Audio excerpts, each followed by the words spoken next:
दोस्तों, चुनाव के बाद सिर फुटबॉल के हालात जो इस समय एनडीए के अंदर चल रहे हैं, उसकी ताजा तस्वीरें कुछ निकलकर सामने आ रही हैं। वो ताजा तस्वीरें न केवल आपको दिखाऊंगा, बल्कि ये भी दिखाऊंगा कि कैसे इस पूरी पिक्चर से नीतीश कुमार को धीरे धीरे करके गायब किया जा रहा है। अब आप अंदाजा लगाइए, 14 तारीख की शाम तक सब कुछ तस्वीर साफ होने के बावजूद भी 24 घंटे से ज्यादा का वक्त बीत गया, लेकिन ये क्लियर नहीं कर रहे कि क्या नीतीश कुमार ही मुख्यमंत्री बनेंगे। वह माता पच्ची के नाम पर सिर्फ फुटबॉल चल रहा है, तो एक और नया समीकरण खड़ा हो गया। एक ऐसा समीकरण जिसमें आखिरकार आपके अपने चैनल की खबर पर मोहर लगी। बन गए किंग मेकर असदुद्दीन ओवैसी। जी हां, आज आपको दिखाने जा रहा हूं एक नया समीकरण जो खड़ा हुआ है, उसने मोदी शाह को बेचैन किया है। खबर यह है कि नीतीश कुमार ही मुख्यमंत्री बनेंगे बिहार के, चाहे ऐसे या वैसे। नाम अगर एनडीए निकाल कर लेकर आती है नीतीश का तो भी ठीक, तो मोदी शाह का सपना टूटेगा। तो वहीं अगर नहीं लाती है निकालकर, तो आखिरकार फिर भी नीतीश कुमार बनेंगे, लेकिन महागठबंधन की सरकार होगी और असदुद्दीन ओवैसी होंगे किंग मेकर। कैसे, जरा आपको दिखाता हूं। नमस्कार, मैं हूं प्रज्वल गौतम और बिहार की सियासत में चल रहे नए घटनाक्रम ने सबको बेचैन किया है। सबसे पहले एक खबर पढ़िए। हुआ यह था कि एनडीए की जीत, उसके बाद जीत के फौरन बाद ही आपने देखा कि नरेंद्र मोदी साहब की तस्वीर आई, वो गमछा लहराया, बताया कि क्या क्या कर दिया है, तमाम चीजें हो रही हैं। अब इस पर टिप्पणी करने का कोई महत्व नहीं कि कैसे जीते, क्यों जीते, क्या कर लिया, फैक्टर क्या था, वो सारी बातें विपक्ष ने कर ली है। और खुद बिहार की जनता हैरान भी है कि हमने तो कुछ और मैंडेट दिया, लेकिन ये हो कैसे गया। खैर, यह बात की बात। लेकिन नया समीकरण बेचैन क्यों कर रहा है, उस बेचैनी के पीछे की कहानी अब आपको सुनाऊंगा, क्योंकि इससे पहले कहा जा रहा था नीतीश के नेतृत्व में चुनाव लड़ा जा रहा है, लेकिन चुनाव के परिणाम के बाद मोदी के नेतृत्व का जिक्र करके नीतीश कुमार को जो साइडलाइन किया, वो पहले देखिए। और नीतीश कुमार क्या करने जा रहा है वो देखिए। पहले देखिए, जेपी नड्डा ने साफ कर दिया नीतीश कुमार जी मुख्यमंत्री नहीं बनेंगे। दरअसल इस पूरे कार्यक्रम के बाद जयप्रकाश नड्डा यानी कि जेपी नड्डा, बीजेपी के राष्ट्रीय अध्यक्ष, वो संबोधित कर रहे थे। और वही वाली कहानी कि मोदी जी ने कमाल कर दिया, धमाल कर दिया।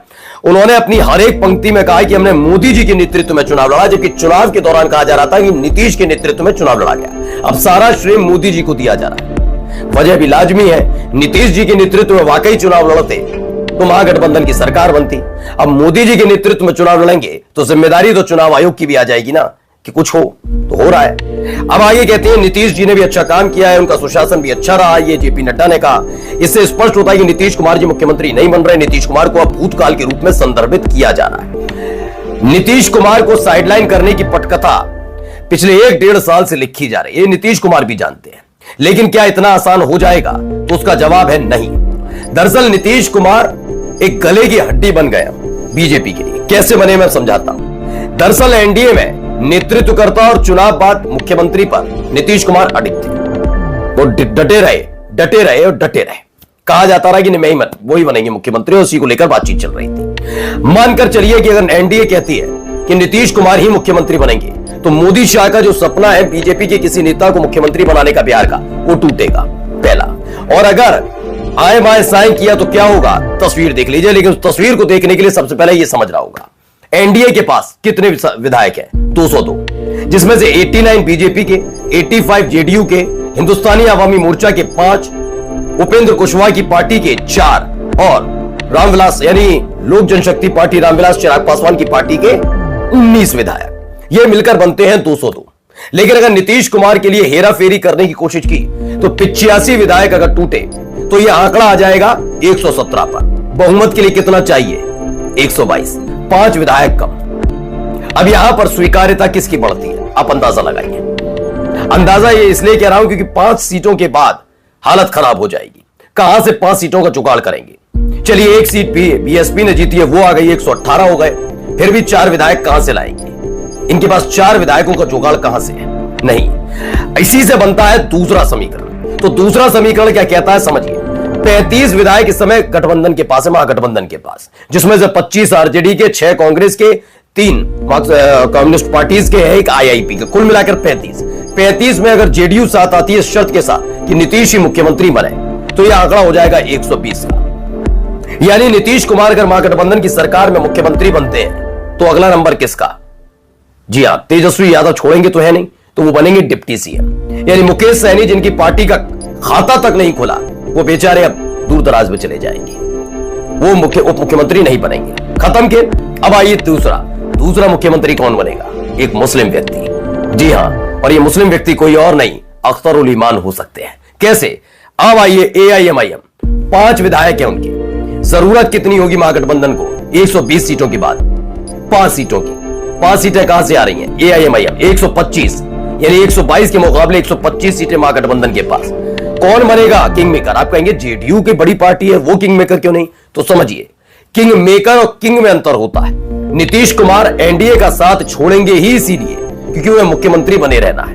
वो अपने राजनीतिक पारी को जो विराम देना चाहते हैं, वो राजनीतिक तौर पर अवसान में संन्यास लेकर नहीं देना चाहते। वो चाहते हैं कि जब वो राजनीति से विदाई ले तो एक मुख्यमंत्री के तौर पर ही ले और रिकॉर्ड स्थापित करके जाए। यानी मोदी जी की रिकॉर्ड स्थापित करने, इतिहास रचने वाली जो शौक है वो नीतीश कुमार को भी है। तो नीतीश कुमार रिकॉर्ड स्थापित करना चाहते हैं, सबसे ज्यादा वक्त तक का मुख्यमंत्री रहने का। ठीक है, अब वो इसी शर्त के साथ आएंगे, यानी किंग बनेंगे। तेजस्वी का सपना टूटेगा, तेजस्वी उप मुख्यमंत्री बनेंगे, यानी सत्ता में रहेंगे। लेकिन जब AIMIM से समर्थन मांगा जाएगा तो उनकी एक ही शर्त है, मुस्लिम उप मुख्यमंत्री। और ये मुस्लिम उप मुख्यमंत्री कोई और नहीं, अख्तर उल ईमान भी हो सकते हैं, या फिर कांग्रेस या फिर जेडीयू का कोई नेता भी। ये AIMIM ने साफ नहीं किया। उन्होंने बस इतना कहा कि हमें मुस्लिम उप मुख्यमंत्री चाहिए। तो क्या मान लिया जाए खेला होने जा रहा है? पहले नाम देख लीजिए क्या क्या है। ये देखिए, ये नाम निकल कर आते हैं कितने, 11 इस बार मुस्लिम विधायक चुने गए। इनमें से एक नाम कोई सा भी मुस्लिम उप मुख्यमंत्री का हो सकता है। मैं दावा नहीं कर रहा कि ये होंगे वो होंगे, लेकिन अख्तर उल ईमान की इसलिए बात कर रहा हूं क्योंकि वो AIMIM के प्रदेश अध्यक्ष भी हैं। असदुद्दीन ओवैसी का अगर समर्थन जाएगा तो ओवैसी चाहेंगे कि उनकी पार्टी का वो ईमानदार नेता जिसने बुरे वक्त में भी उनका साथ नहीं छोड़ा, जब साल 2020 में 5 विधायक चुने जाने के बाद भी 4 ने बगावत की थी, गद्दारी की थी, आरजेडी में शामिल हुए थे, तब भी अख्तर उल ईमान अकेले AIMIM के विधायक के तौर पर उनकी पार्टी के साथ जुड़े रहे। ऐसे में तोहफा मिल सकता है। नाम पढ़िए, मोहम्मद मुर्शिद आलम जो कि आज से AIMIM के प्रत्याशी विधायक बने। तौसीफ आलम बहादुरगंज से जीत गए, AIMIM के हैं। सरवर आलम AIMIM के हैं, कूचा दामन से विधायक बने। अख्तर उल ईमान अमौर से दोबारा विधायक चुने गए। गुलाम सरवर बायसी से AIMIM के ये भी प्रत्याशी थे, विधायक बने। कांग्रेस ने 2 सीटें जीती। कांग्रेस का मतलब कांग्रेस के 2 मुस्लिम प्रत्याशियों ने चुनाव जीता, एक किशनगंज और अररिया, कमरुल हुदा और अबीतुर रहमान। लेकिन माना जा रहा है कांग्रेस की भूमिका उतनी ज्यादा सशक्त नहीं रखी जाएगी। ठीक है, अब आता आरजेडी से कह दिया जाएगा आप चाहें तो आप अपनी ही पार्टी से किसी को उप मुख्यमंत्री बनाइए, लेकिन चाहिए मुस्लिम मुख्यमंत्री।